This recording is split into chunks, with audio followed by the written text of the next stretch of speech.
Subhanallah, alhamdulillah, la ilaha illallah. Subhanallah, alhamdulillah, la ilaha illallah. Subhanallah, alhamdulillah, la ilaha illallah. Subhanallah, alhamdulillah. Mes chers enfants, continuons l'histoire de notre cher prophète Mohammed sallallahu alayhi wa sallam. Mais d'abord, envoyons des salutations sur lui.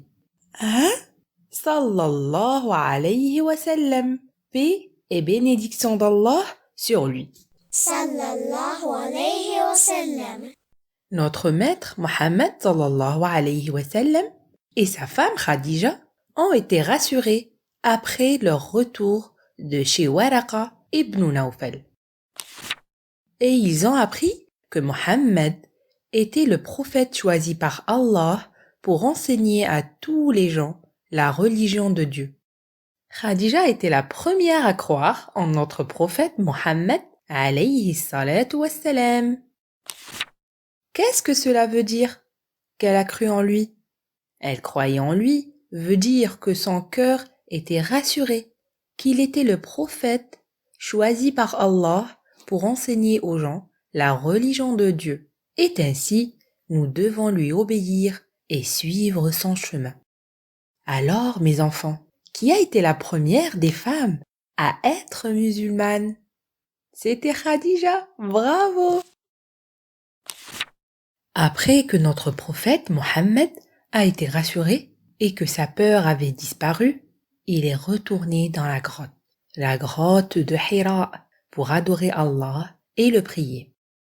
Les jours ont passé. Il était dans la grotte, attendant le retour de l'ange Jibril, Gabriel, que la paix soit sur lui. Mais Jibril n'est pas revenu.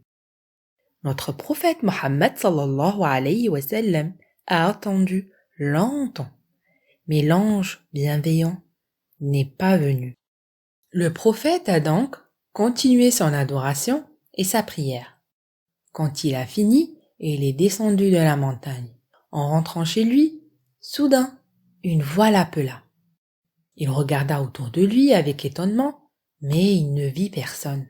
Alors, il leva sa tête vers le ciel et vit l'ange Jibril. Que la paix soit sur lui. Le prophète Mohammed sallallahu alayhi wa sallam a eu peur. Il ne s'était pas encore habitué à voir l'ange. Il se précipita chez lui avec un cœur tremblant. Sa femme Khadija le reçut, et quand elle vit des signes de peur en lui, elle fit signe de le couvrir, l'entoura et le rassura. Mais cette fois-ci, notre prophète Mohammed sallallahu alayhi wa sallam a entendu la voix de Jibril récitant les paroles d'Allah, tirées des versets du Coran.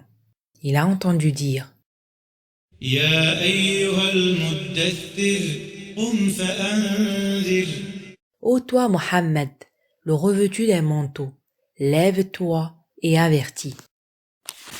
Quelle est la signification du verset? Mudattir est celui qui est enveloppé dans une couverture et un vêtement. C'est-à-dire, ô Mohammed, vous qui avez mis la couverture, n'ayez pas peur, levez-vous et prévenez les gens. Adorez Allah, Dieu, seul, afin qu'il soit parmi les gens du paradis.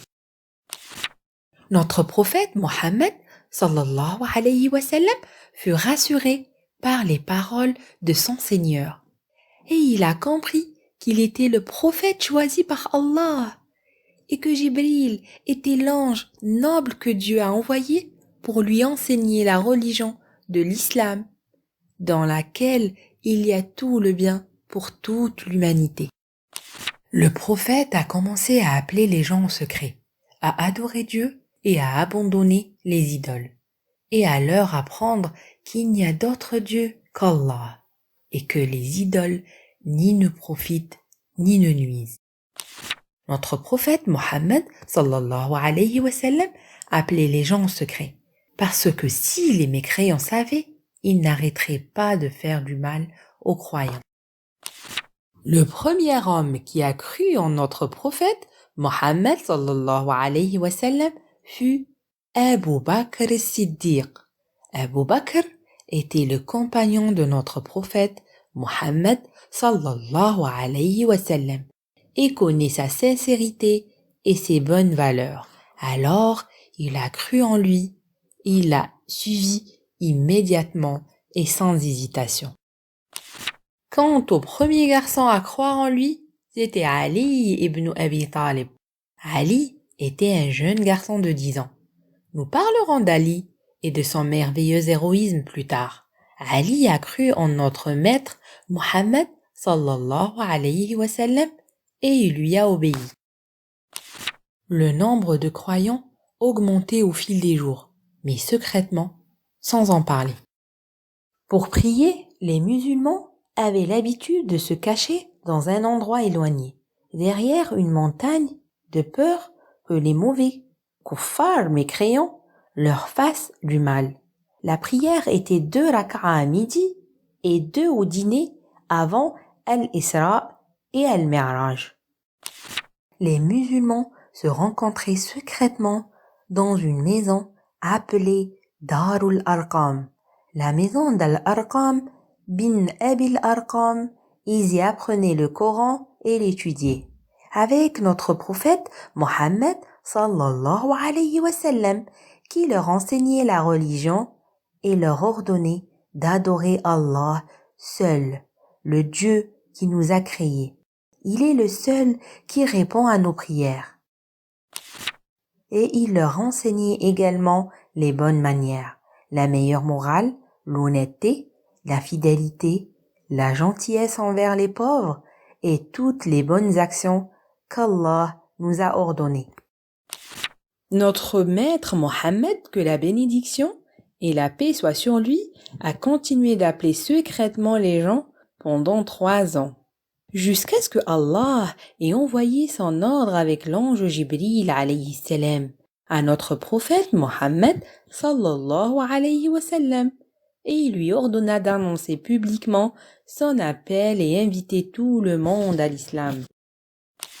Mais les kuffars, comment vont-ils réagir à cela? Que feront-ils lorsqu'ils entendront parler de l'islam, l'adoration d'un seul Dieu et l'abandon des idoles?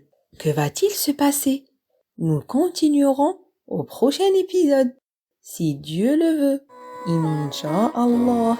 Allahumma salli wa sallim ala Sayyidina Muhammad.